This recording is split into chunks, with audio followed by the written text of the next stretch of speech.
Well, we have a violent crime crisis in Virginia right now. It is the #1 killer of children 0 to 19 in our country right now. And I think that should get everybody's attention. 2 million caskets have been picked out. 2 million bullets in our neighborhoods. 2 million mothers are yelling and screaming, why my son, why my daughter? Society as a whole is victimized anytime a child is murdered. It's one of the most memorable homicides I ever covered. Drug dealers came by, shot this little girl, Kayla Brown, through her bassinet. I can remember coming home and hugging my kid.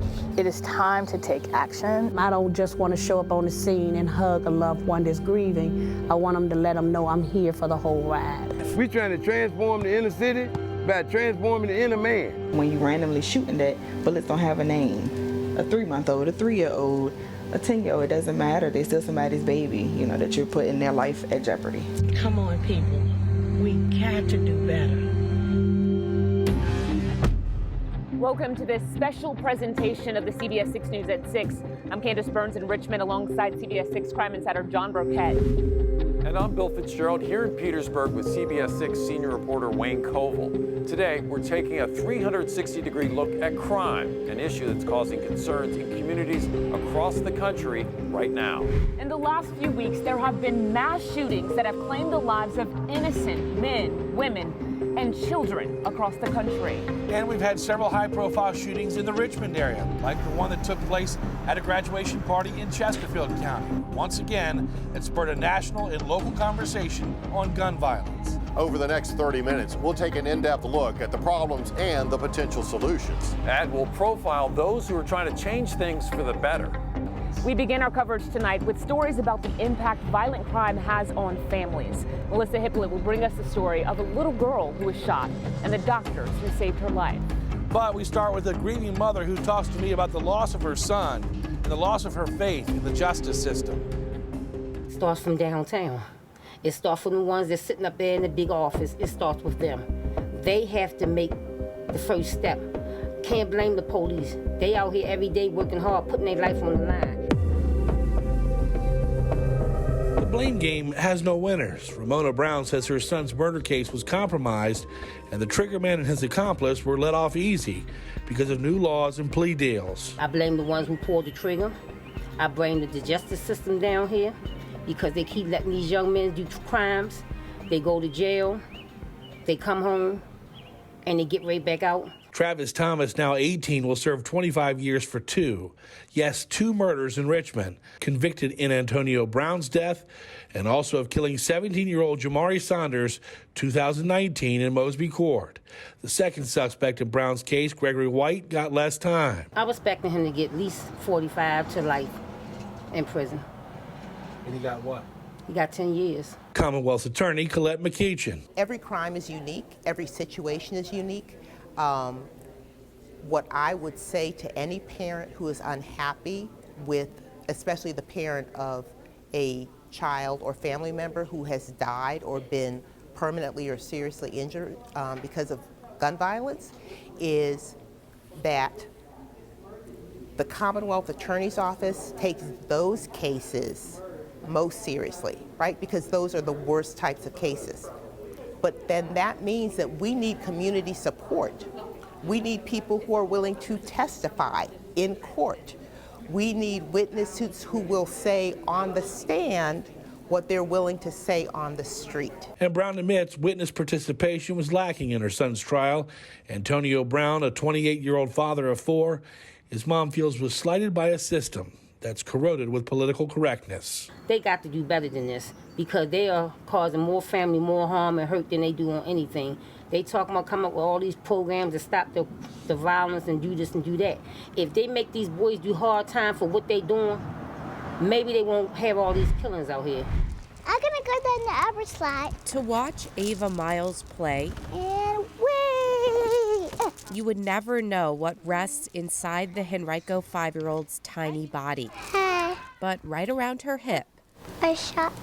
A lasting reminder of what happened on July 15th in 2020. She was like 3, innocent, and carefree. Kiara Lucas and her 2 daughters were asleep inside an apartment on O Street in Church Hill around midnight. It was like a machine gun going off, kind of. I was like, scared the life out of me. Gunfire outside made its way into Ava's room. She started screaming, and I thought it was just, I'm scared kind of scream. So I ran to her in the dark, and she was soaked in blood from her waist down. Thankfully, Ava survived, and the surgeon opted not to remove the bullet. It'll do more damage to surgically remove it for her leg. Just let it keep. Her story is all too common these days in Central Virginia. We have lost a 6-month-old.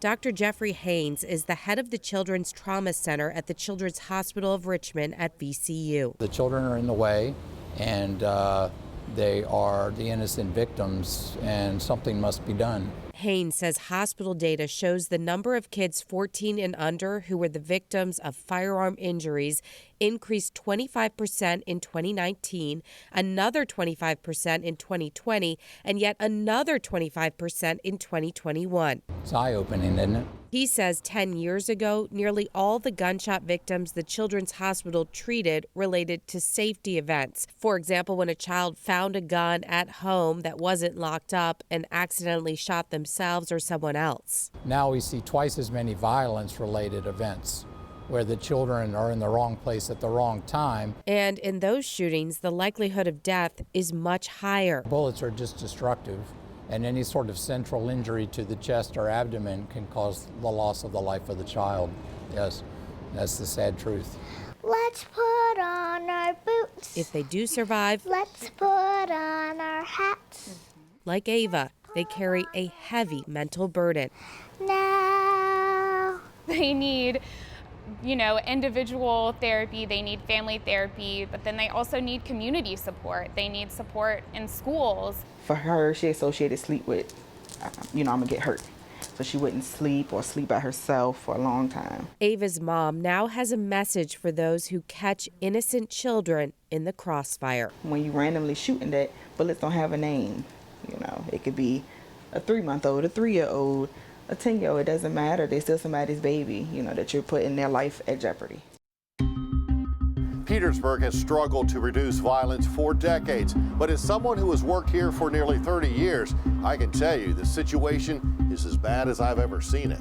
But there are people trying to make a difference, like the deputy police chief who was born and raised in this city. And a preacher who often leaves her pulpit so she can provide comfort at crime scenes. If you got Jesus on your side, baby boy, baby girl, you are free. Every Sunday morning, You got to be recharged, y'all. you'll find Pastor Belinda Ball That Jesus is Lord. leading her church in worship. Oh, I've been in ministry now for almost 22 years. But day or night, Come on, people. We got to do better. We are burying our children every day. you'll also find her standing at the yellow crime scene tape and at funerals of those killed in Petersburg by gun violence. I don't just want to show up on the scene and hug a loved one that's grieving. I want them to let them know I'm here for the whole ride. You'll also find her marching in the streets, promoting peace. Please say something. And begging the public to come forward with information to help police solve violent crimes. If you don't, it's going to happen to somebody else's child. And while some may downplay the impact of walks like this, You got children dying, and we're not talking about adults, but you're talking about babies. Some people have a mindset that like these walks don't matter or they are not going to bring among any change. That's the wrong mindset to have. don't be fooled into thinking this pastor isn't in touch with what's happening in the community and on the streets, because she knows and understands firsthand. My daughter is actually a teacher here in the city of Petersburg. She teaches at Cool Springs, 5th graders. My son is actually incarcerated. He's been incarcerated now, next year will be 14 years. She understands and listens to those who see and live through the violence and who say they are tired of the talk. Hey, look at this, Pastor Ball. Look, I got 3 kids. Where they going? Where they going? But to stand around the corner. They ain't got nothing here for the kids to do. This is their language. This is what they say. And she believes that analogy isn't wrong. Our children now in this generation don't have anywhere to go. They go straight from school back into a doom, dreary atmosphere. And then they sit in the house all day on video games, TVs, and nobody is consistently feeding their minds. There's been a lot that has happened at this intersection. Just across the street on the other side of Dunlop, we had a homicide a few years. Like other jurisdictions in Central Virginia and across the U.S., Petersburg is seeing a troubling spike in violence. Yesterday we had a vehicle crash and a gentleman shot with inside the vehicle.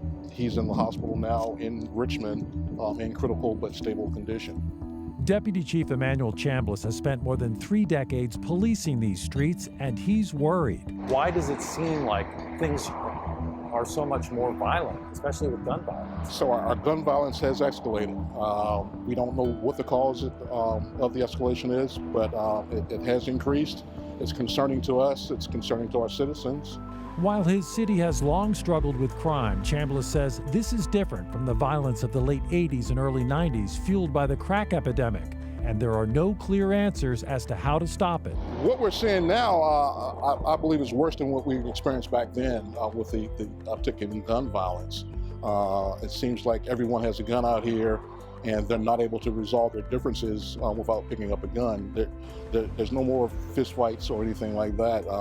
It's young people again. It's our people in their 20s and 30s. The youngest we had recently was the 15-year-old that was a victim of gun violence that lost his life over in Lieutenant Rundle Apartments. Chambliss knows these streets well beyond his almost 33 years on the job. He grew up here.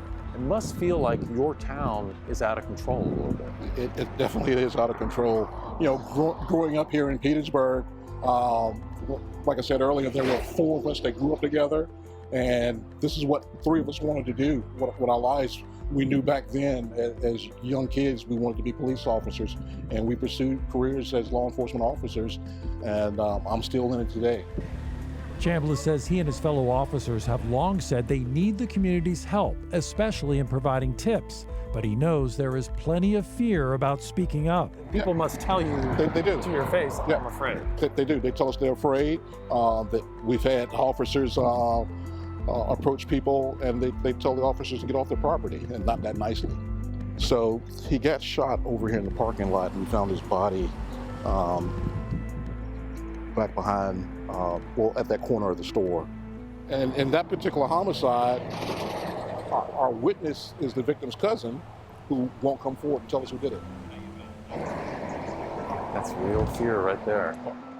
For their own cousin. He said he's not snitching. And with the current violent crime wave not showing signs of slowing, Chambliss says despite the years he's put in, he can't slow down either. There's definitely still a lot of work to be done. You know, it doesn't get easy. Our guys are working, you know, around the clock. They're tired. You know, we're tired. I'm tired of coming out and seeing dead bodies on the street. I'm tired of seeing parents crying because their child has been killed. Someone crying because they lost their loved one. I'm tired of seeing that hurt in those families' faces. That's the house right there. It's one of the most memorable homicides I ever covered. Drug dealers came by, sprayed the house with an AK-47, shot this little girl, Kayla Brown, through her bassinet. I can remember coming home and hugging my kid and just thinking, my God. I remember that story like it was yesterday.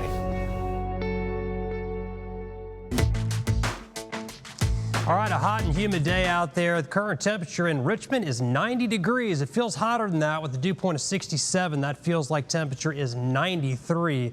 Other temperatures across Virginia vary a good bit. It all depends on how close you are to some of these storms that developed. That'll knock your temperature down in the 70s in short order. Pretty good storm north and east of Richmond. This is out in western King William County, eastern sections of Caroline County. Another big storm, Fork Union area to Bremo Bluff. That's going to be out in Buckingham County. These storms continue to move to the east. at about 15 miles per hour. Flood watch to our north until 3 o'clock in the morning. And we'll see more storms developing back to the west and pushing into central Virginia over the next several hours. Low end threat for some severe weather. Again, just an outside shot here. Damaging winds would be the primary threat. So 90 tomorrow. It's going to be a dry day tomorrow and a really nice day with low humidity coming up on Friday. As we get into Saturday, still a 70% chance of rain Saturday. Sunday appears dry. We'll start to heat up as we get into next week.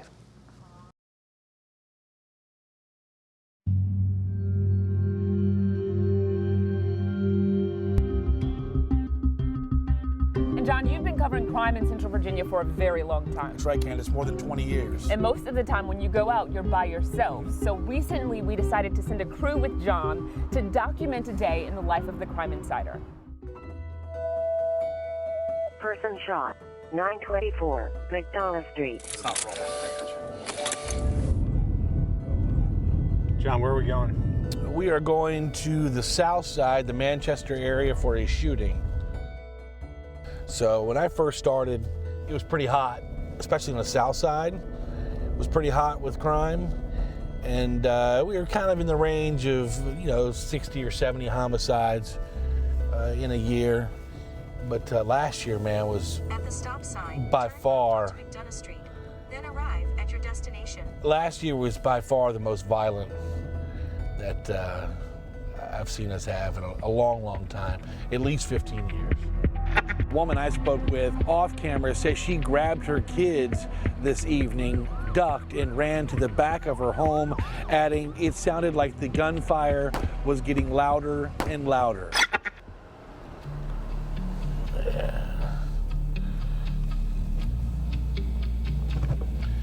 All right. They tell you anything, Ben? But where are they at? Go over here, I can tell you. Okay. So we're gonna go over there because Ben has got us hooked up with two girls that have a Ring camera with the audio on it. Hey ladies, how are you? Can I interview you real quick? Brittany, you're walking outside today, and what did you hear? About 7 gunshots, like literally as soon as I opened my door. I've never in my life been so terrified, like at all. Broad daylight. Broad daylight, like at a spot that we come to all the time. All right, guys, still have some detectives, some patrol, some folks in the Major Crimes Unit here still on scene in South Richmond. Crime Insider sources filling me in lately saying 2 people shot here. They were actually shot inside the building, I'm told. All right, so we'll go the back way into Mosby, and then we'll cross over into Wickham. I was covering 5 people shot one day. 1 man, we're told by police, died here on scene, and they were shooting the street right over next to me. From where I'm standing, we actually heard the shots as the police were working that scene. So you saw what we just did, right? Cross railroad tracks, up the hill, bang, we're in Gilpin. Findle, I think Garland's the next one up. What happened here, John? So this house right here is where the little girl was in her bassinet. Dad owed drug dealers some money. Drug dealers came by, sprayed the house with an AK-47. Bullet went through the house into the bassinet, hit the little girl, she died. She was 23 months at the time. Her name was Kayla Brown. And I will never forget it because I was on scene when they brought her body out in a pillowcase. And you can see how much it affects me. We're 20 years past that? And I remember every detail about that night, who she was, her name, her age.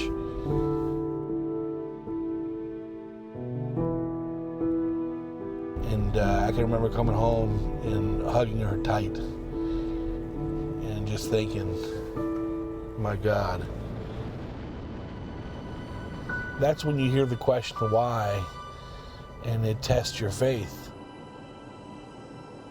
There's been several cases where I've gone home and wept a little bit, cried, and you try and cry it out. But, I don't think there's weakness in that. Families look to you to keep the story alive or to, make sure their loved one doesn't die in vain.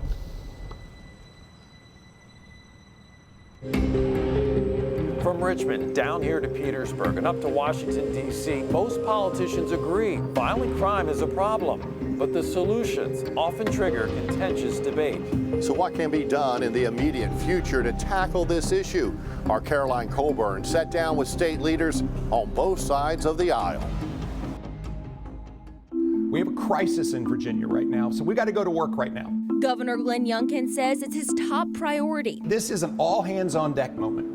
There's no messing around here. Getting Virginia's crime rate down. And we are absolutely going to make Virginia safe again. And it's something both Republican Attorney General Jason Miyares. It's tragic. It's tragic. And Democratic State Senator Jennifer McClellan. It is time to take action. Agree needs to happen now. But how do we get there? Well, that's where they don't see eye to eye. The governor's plan. I am launching a violent crime task force. A group he says will travel the state engaging with community and law enforcement leaders, as well as state police who will have federal resources to create a plan to get the murder rate down. The other part of his plan? And so we have seen law enforcement not funded the way we need to fund it.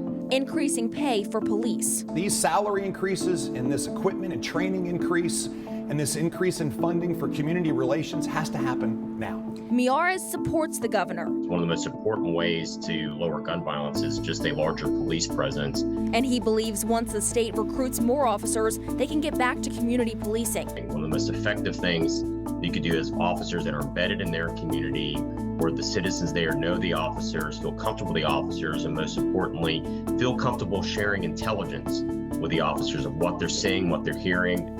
As the state's top prosecutor, he also wants to use his power to get violent repeat offenders off the streets. Because that's the quickest way to lower gun violence and make the community feel safer. Before he took office, Miyares told CBS 6 he supported bringing back parts of Project Exile, which shipped those convicted of using an illegal firearm out of state for a minimum 5-year prison sentence. How do you feel now? We're going to be tinkering with it some. Project Ceasefire is what we're pushing for, but it's a similar concept. Project Ceasefire would target group violence intervention, creating a fund which would be managed by Miyares' office to invest in crime reduction strategies, training and equipment for police, and other organizations. We cannot arrest our way out of gun violence. We have to address the root causes of it and do that in a holistic way. The House Republicans really want to focus on group violence, but again, not every reason for gun violence is the same.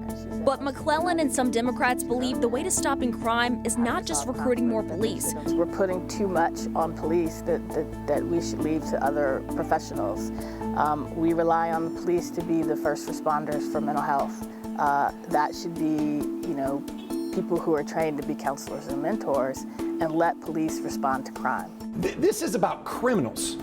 And we are seeing gang violence go up, drug trafficking go up, human trafficking go up. And of course, this is a result of a soft on crime approach for so many years. These state leaders have made it clear they want people to feel comfortable traveling to Richmond, Petersburg, and every other city without worrying about potentially becoming a victim of violence. They shouldn't be looking over their shoulder in fear. Our job is to make sure that's not happening. If we are not addressing the causes, we will never end the violence. We're trying to transform the inner city by transforming the inner man. What we give them is hope. What we give them is a guarantee that somebody in our community cares. Finally tonight, from a basketball court to a criminal court and back again. A Richmond man says a bad decision landed him behind bars for nearly 15 years. Now he's peddling hoop dreams to keep kids from experiencing the nightmare that once derailed his life. Greg McQuaid has his story. It's just a beautiful place in Richmond, man. Ray Neblett relishes the tranquility of Bird Park. Oh, man, it's totally relaxing. Totally relaxing. I'll be able to get my mind straight, be able to erase some things, delete some stuff. But the Richmond native finds total bliss 3 miles and a world away. Come on, let's get a game going then. holding court All right, then, give me some. in Gilpin Court. Come on, man, let's get a game going right quick, man. I thought y'all came to the ball. Where Valentino and them at? The 57-year-old Parks and Rec employee doesn't just organize pickup games. So I don't get no job today? I don't get to play? I'm referee. I referee. Okay, I referee. That's fair. Basketball will always be important to me. Basketball allowed me to get an education. During the 1980s, Ray carved a reputation as a standout guard at VUU. We the only team in the history of Virginia Union that ever won 30 consecutive straight games. But Ray's guidance doesn't always involve perfecting the jump shot. We want to put some components inside of them and maybe ignite those components that's already there. We don't want them to go through life as a hollow tree. At his week-long free camp, children are coached, mentored, and fed, nourished on the inside and out. What we give them is hope. You know, what we give them is a guarantee that somebody in our community cares. Ray also provides a roadmap of what not to do. I tell kids all the time, one bad decision got me 14 and a half bad years in prison. In 1991, Ray was arrested for armed robbery and sent to prison. Out of 14 and a half years, not 1 minute was good. None of it was good. Ray's mission of helping others gained momentum upon his release in 2005. We're trying to transform the inner city by transforming the inner man that live inside these kids.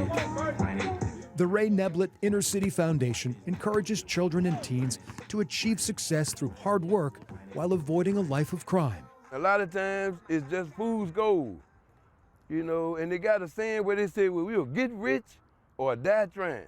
And all our kids just dying trying. Ray sees himself in the faces of every child he guides. We want to find something that they like so we can get their ear.